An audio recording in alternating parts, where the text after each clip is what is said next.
If I were to ask you the question, what is yoga? What would you automatically think of, or what would come to your mind?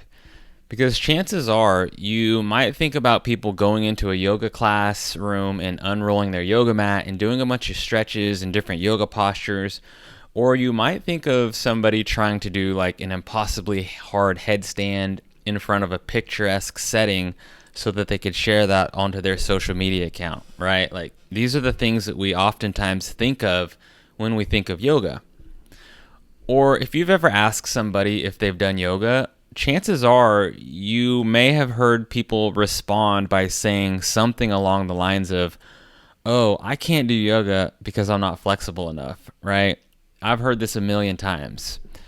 But what if I were to tell you that this physical practice of yoga that we know and love is just one small part of what yoga is and what yoga means? Because really, this physical practice of yoga, it's only one limb of yoga, and there are actually 8 total limbs of yoga. So the physical practice of yoga that we all know and love, it's just one of the 8 limbs that make up the entirety of the yogic spectrum. And there are 7 other limbs of yoga that most people don't even know about. But those other 7 limbs are just as important as our physical practice. It's kind of like if you order your favorite pizza and you get the pizza and you open up the box and you take out a slice of pizza and you eat that slice of pizza and it's so awesome, but you don't eat the rest, right? Like you kind of want to eat another piece of pizza. You kind of want to eat the second piece or the third piece, and then you might put it in the fridge and then save the rest for tomorrow, and maybe you eat another piece of pizza tomorrow. So if you've only been doing this one limb of yoga, you're missing out on like all the other 7 parts of it. And don't get me wrong, I love our physical practice of yoga. It does so much for us, health benefits, physical benefits. It does a lot for our mind and our body. But why is there this idea that this is the only thing that yoga is? Like, why is there this sort of perception of what yoga is, and why don't we know about the other limbs? Well, it's because of the marketing and the commercialization of yoga in America in recent years.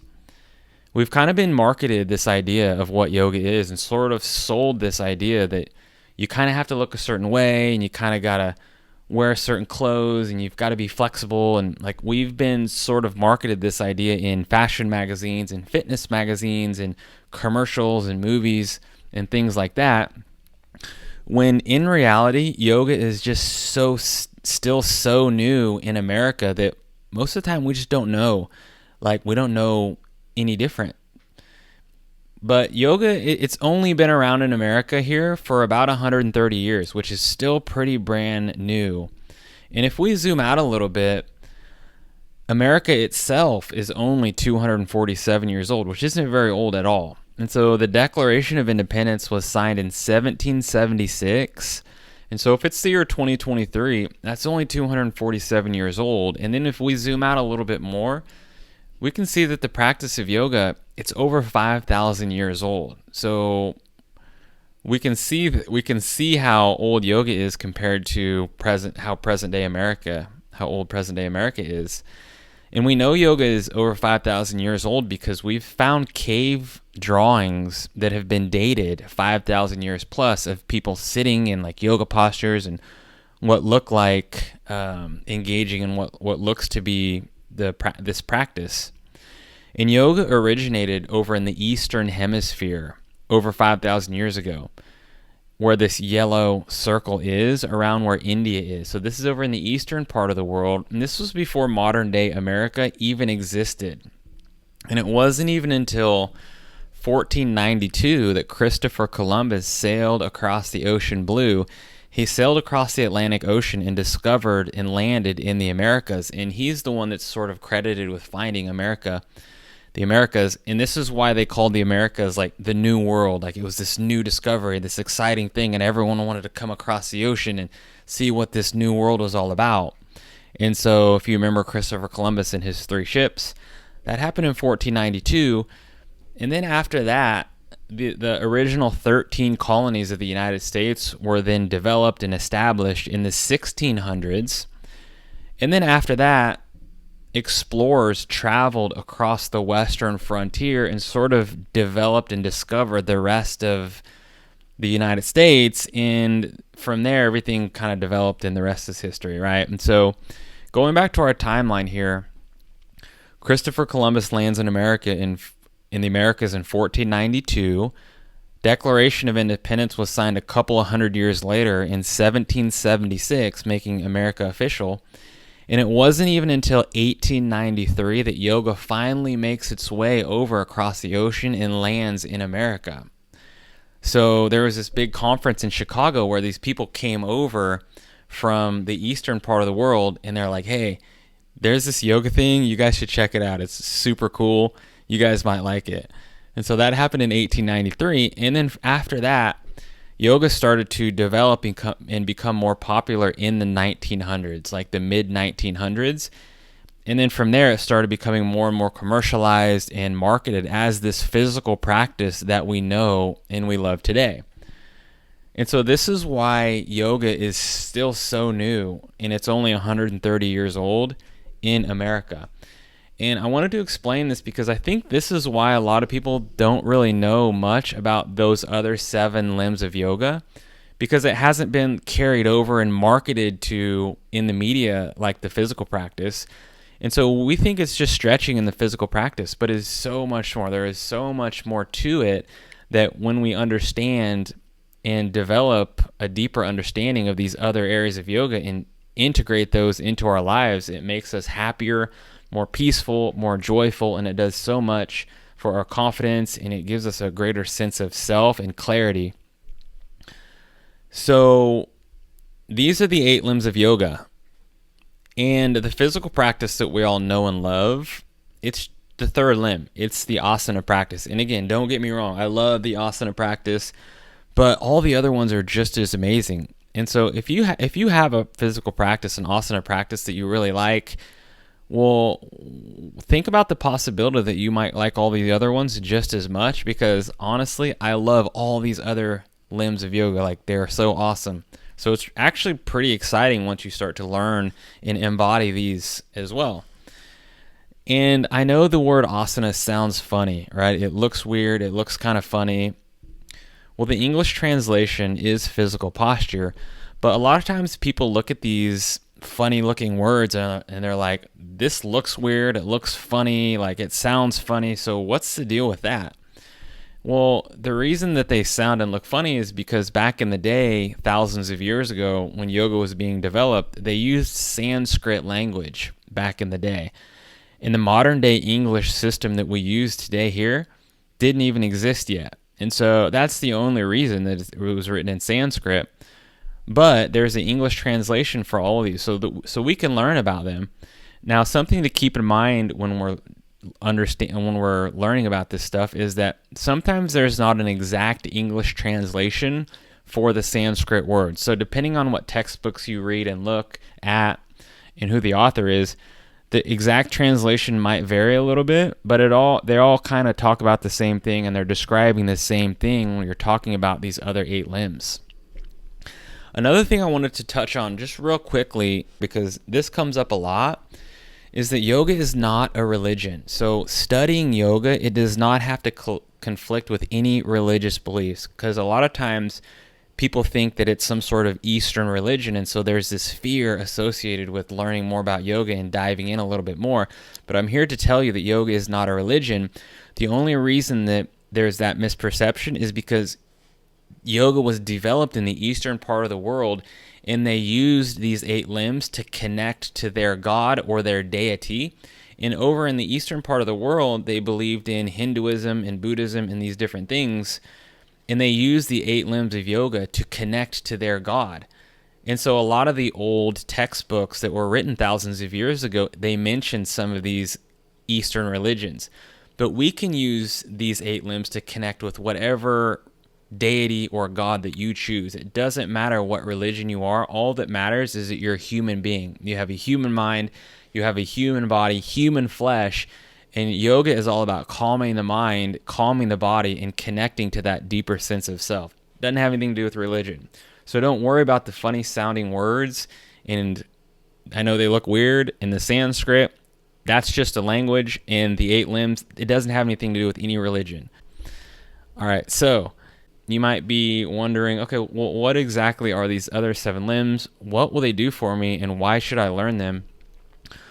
Well, this is one of the reasons why I created this online community, to really share and help deepen and enrich all of our yoga practices so that we can really improve all the areas of our lives in many different areas. So if you're new to the 8 limbs of yoga, you want to think of them like a treasure map. It's like a roadmap to finding a treasure, where the treasure is just more joy, more happiness, a greater sense of self, and more peace of mind. This is like a step-by-step system, like a roadmap. You just do one after the other.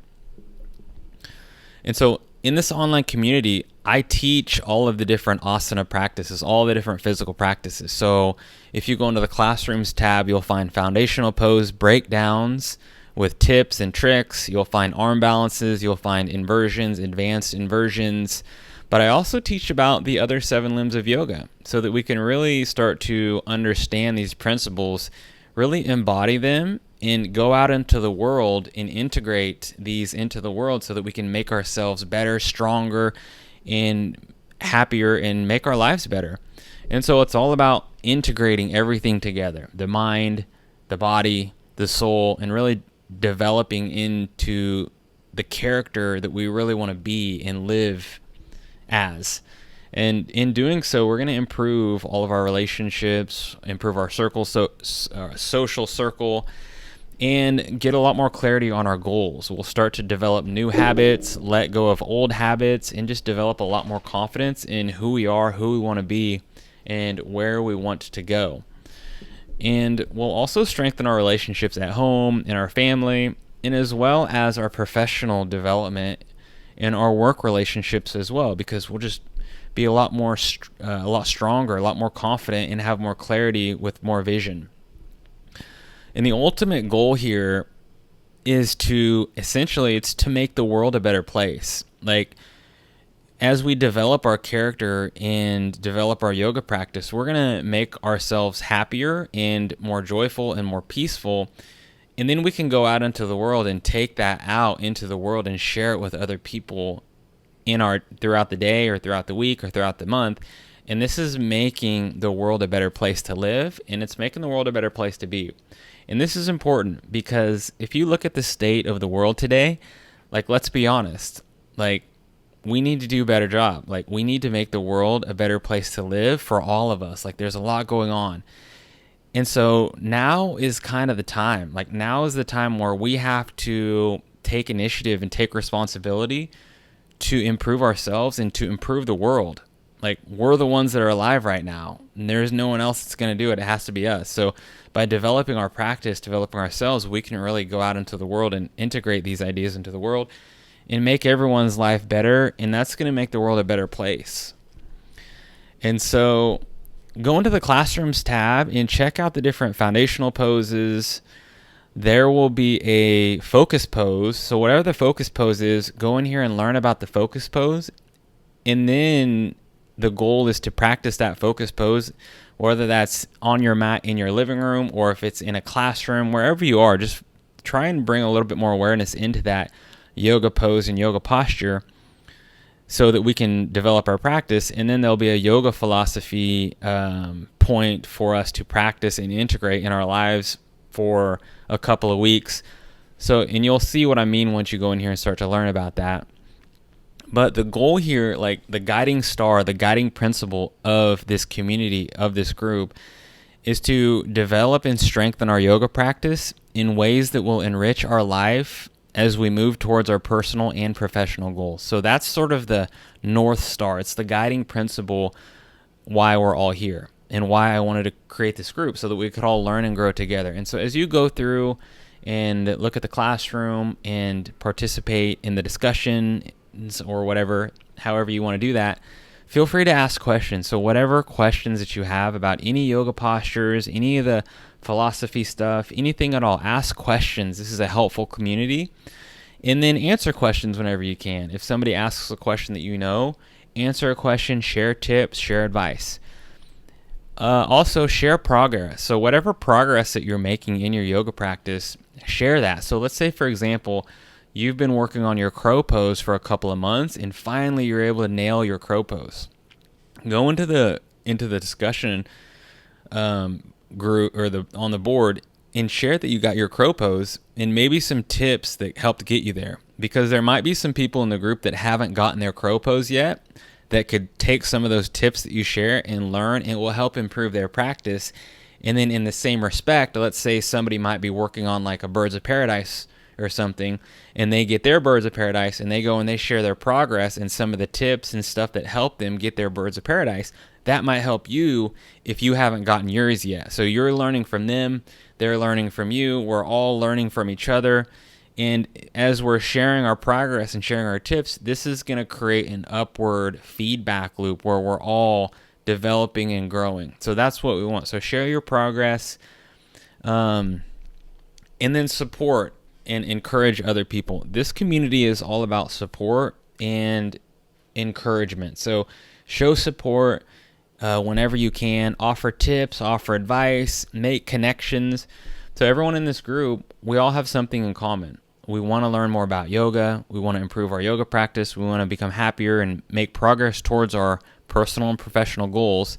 And so we all have that in common. So reach out, make connections, and you might find somebody who you really vibe with, you really relate with. You might make some awesome new friends. And so reach out, make connections, and be friendly. And respect other members, of course. We always want to respect other people. This group, this isn't a Facebook group. This isn't Facebook, this isn't Instagram, and so we don't really want to share any like politics or any strong opinions, anything like that. This group is for support and for developmental purposes. Like, we want to grow. So respect other members and share your progress, which I already covered over here. And then finally, like the main thing is work to improve your practice. Like, that's the goal, improve our practice. So just wanted to share some of those touch points with you about what this community is about and sort of the goals and the guidelines for us to keep in mind as we improve and make connections.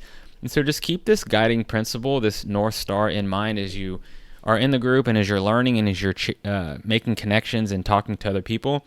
And let's have some fun. Let's grow. Let's develop our practice. Let's make ourselves better, and let's make the world a better place. So thank you so much for watching this video. Reach out if you have any questions. Look forward to connecting with you.